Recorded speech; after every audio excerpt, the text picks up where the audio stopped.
Firstly, before the video begins, I would quickly like to say I hope you guys have a wonderful 2021. I wish you a happy new year. Let's hope 2021 is a lot better than 2020, which I'm sure it will be. The second thing is, I got a lot of comments in my last video about the hair. Yeah, I'm rocking a mullet, so you guys will just have to stick with it for a little while. And then thirdly, the reason why I haven't really been uploading too much on this channel is because I prepared this video. This has taken me a long time to make.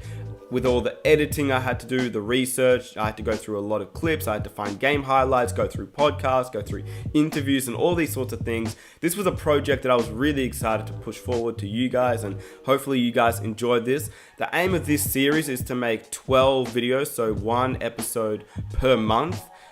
This is obviously the start, Kobe Bryant. It's a short documentary style kind of collection of his greatest stories told by NBA players or people in the media.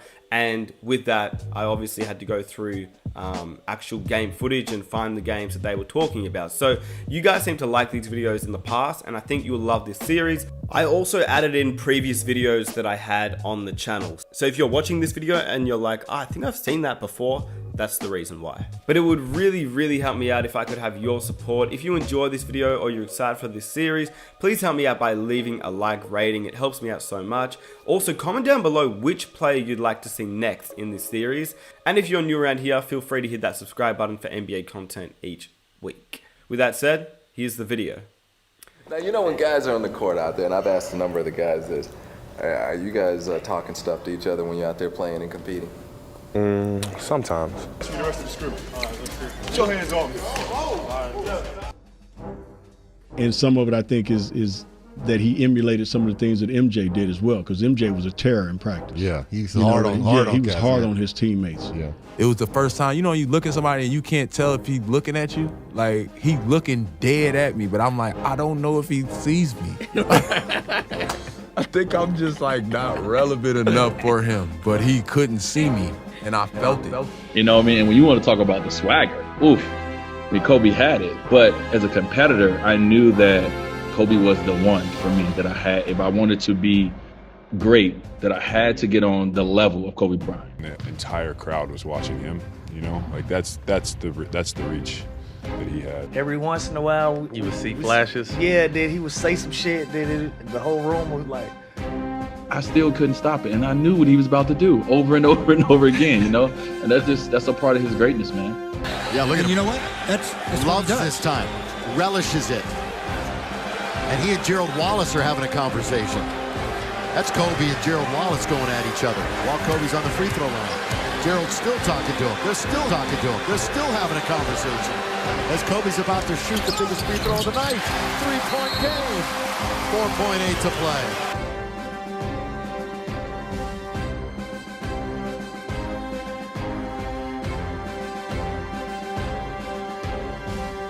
And that's not like, people think those stories are like not real. Like, those stories are real. Rumor has it, there's a story where Kobe was playing against the 76ers, and Andre Iguodala had done a great job on him. Held him to like 7 for 20 shoot. So he literally when they went back to Philadelphia, he had that date marked on his calendar.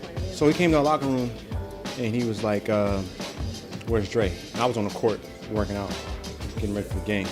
And it was Lewis Williams. It was like, he told Lewis Williams, he said, tell Dre 50 tonight.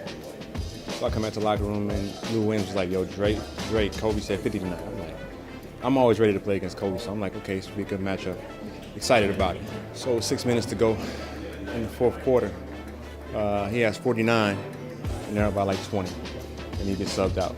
So he got 49 with 6 minutes to go. The game was over. So that was an interesting night. I actually went back and I tracked that game. He made like 3 threes from like, where it says Staple on the side of the court. He made like 3 threes from like the P in Staples, which was like far. So yeah, and then we got a lot of pick and roll action. I'll never forget that game. The stories, I remember USA basketball, first practice, he was like, he looked like, I don't want to say old, but he looked like, I was like, man, am I seeing like the end, it's like he's starting to decline. I didn't tell anybody that, I would never say that out loud. But I was just thinking that in my head, you know, because he just wasn't moving, you know, as well as he was. He's missing a lot of shots. Middle of summer, so whatever. But then I found out he had gone on like a 40-mile bike ride at like 11 p.m. that night. Got in at like 2 a.m. and then he was in the weight room when I got down there at 7:30. So, you know, it was funny to me, very fitting to me. That was like in my head. I was too scared to say it to anybody else, but I was like, man, am I seeing like the decline? I was like, oh no, he's just worked out for 40 hours straight. I heard a story about early on in your career, you wore them. Obviously, you've been wearing them since the 12th grade. When you played against Kobe, did you wear his shoes or did you wear a different shoe? So early on, I remember who said something to me. I'm gonna ask Vince if you remember this. I remember Vince was like, when you play against Kobe, do you wear shoes? I'm like, no, I haven't yet. Like, why? Like, nah, you don't supposed to wear them by your opponent's shoe or blah, blah, blah. So I'm like, oh, all right. So next time I played Kobe, I wore some Jordans. It was the wrong fucking thing I should have did. As soon as I walked on the court, Kobe was like, oh, that's what we doing, motherfucker? And didn't say nothing to me the rest of the game. Right? Hey, you just sounded so much like him right there when he said that. That's what we doing, motherfucker. Yeah, you sounded just like Kobe right there, dude. That's crazy as hell.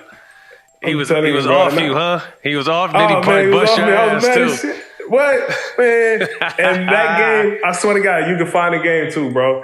I remember I had hit somebody hit a shot, put us up like 1.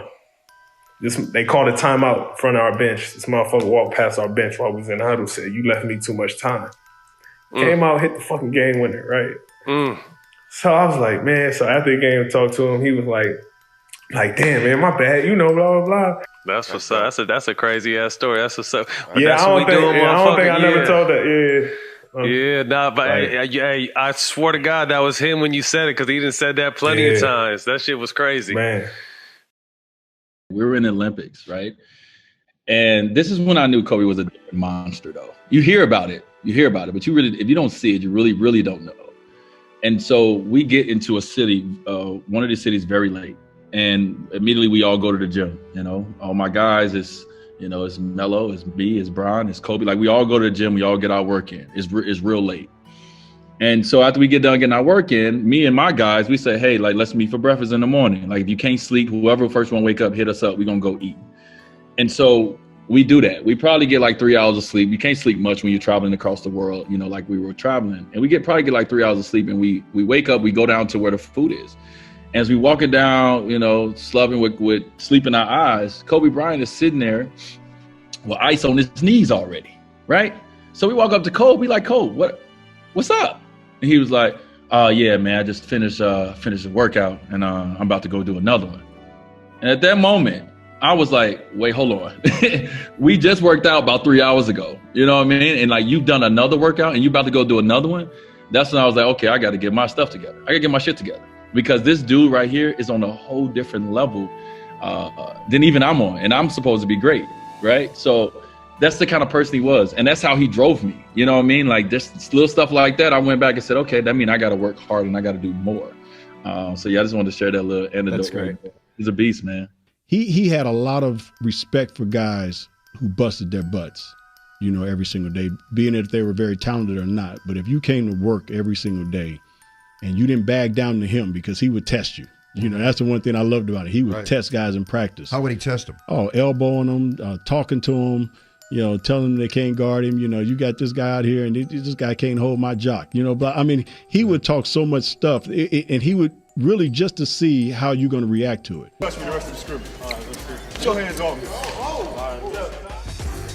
You know, and some of it I think is that he emulated some of the things that MJ did as well, because MJ was a terror in practice. Yeah, he's hard on guys. He was hard on his teammates. Yeah. Fucking hard. You ain't got that. You make what you ain't called.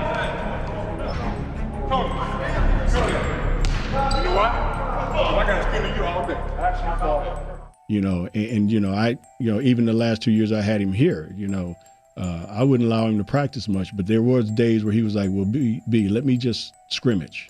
And I was like, yeah, that sounds good. So, we're going to scrimmage at about this time. Come on back out, get yourself back loose, and I'm going to let you scrimmage. And he would be in the scrimmage talking the whole time to guys, to Nick Young and to Jeremy Lins and Carlos Boozers, and I would sit there sometimes and say, guys, you not going to say nothing back? What started that back and forth, though? It was like a testing day for Kobe to test, like Jeremy Lin, test me, and test like Wesley Johnson and other guys. So like from the start, he was killing Jeremy Lin. Like I guess he wanted Jeremy Lin to be something he wasn't, but he was killing from the start of the practice. I don't know why we got him. Why is he here? He had one good year talking crazy, like, but during the practice, I'm up here like Jeremy Lin. Come on, man. We can't go out like this. We ain't going out like this. Good. Not today.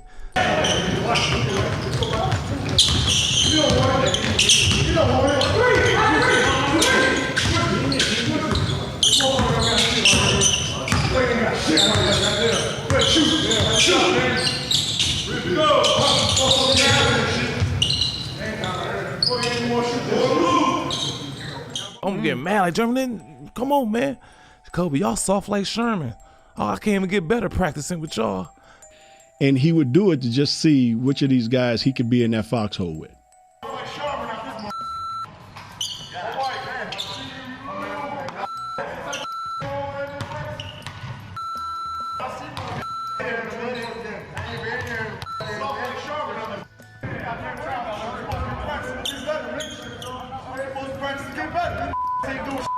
That's when I was like, all right, Cole, you talking too much. You can't guard me. Guard me. He was guarding Jeremy Lin. Guard me. Oh. Yeah, guard me. Hey, that part. Yeah, guard me. And then we start going back and forth. I said nobody in the world could guard me. Because Gil was teaching me. From. Nobody in the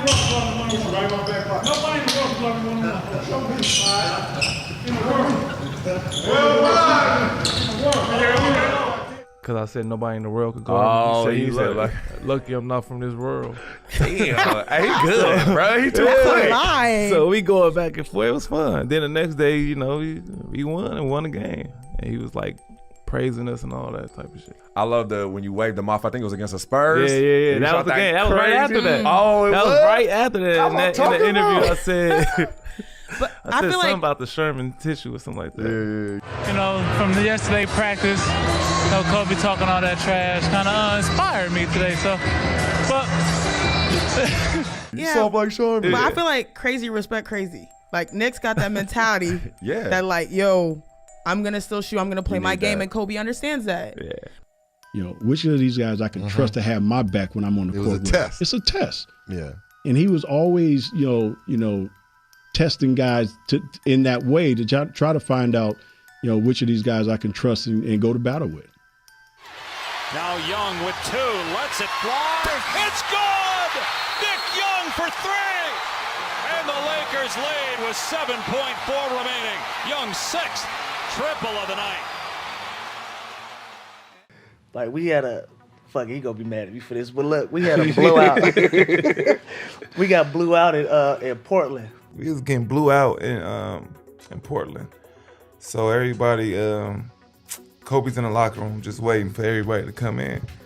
And everybody down there got Kobe's on the team, so yeah. We come in. And he came in the locker room and he was like, from now on out, every time down the court, I touch the ball. Y'all gonna learn what it's like to play with Kobe Bean fucking Bryant. How y'all gonna wear these shoes and y'all soft? Ain't what we do here in LA. So I'm not thinking nothing of it. He tells everybody to take their shoes off, their Kobe's off. I'm like, what? Okay. Oh, this motherfucker serious. Dead ass serious. Like, what's wrong with you, man? Like, what's wrong with you? Nah, take them off. Take them off. And so Nick Young, playful ass, we shower and shit, we come back. And y'all did? And we took them off. Did y'all throw them in the middle of like the... in the middle of foul, like foul, he just started grabbing people's shoes and just throwing them. He threw them all in the trash. Oh, and wow. He's like, y'all don't deserve these. We shower and shit, we come back. Nick walk in the locker room, talking about, y'all better throw that motherfucker the ball or it's gonna be some shit around here. Straight like Nick never took anything serious though. Which y'all start coming with, come back in LeBrons and stuff like that. What y'all say? Did anyone? I ain't gonna wear those anyway. Yeah. But we had just got the shit kicked out of us, and Kobe wasn't going for it. Yeah. You know what I'm saying? And so I just think mentally, like, he meant that shit. My Kobe story is we were in the player lounge. There was a couple of us, and we were playing spades. And he kind of came in, and we were drinking a little wine, playing some spades, just chilling. And he came in, sat down, poured himself a glass, and he was kind of like reading a paper. So this is 2008. So they had just lost to the Celtics in the finals, like tragically, if memory serves. And so he opens up the paper, and there's like this article about it. And there's a picture of Paul Pierce. So I see it. We kind of are, and you know, like, it's Kobe Bryant. Listen, it's 2008. We're all sitting there. Fucking Kobe Bryant sits down and pours a glass of wine. We're like, what the fuck, you know? And then we look over, and he's tearing out the picture of Paul Pierce. So he cuts it out and he folds it up. He puts it in his pocket, and like, we're all looking at him, you know, like, what's going on? He's like, motivation. We're like, oh, cool. And then he proceeded to like chug his wine, pour another glass, chug it, poured the third, and he was like, basically like, he looks over and he's like, now I'm one ahead of you guys. We were like, okay. That is great. That is such a great story.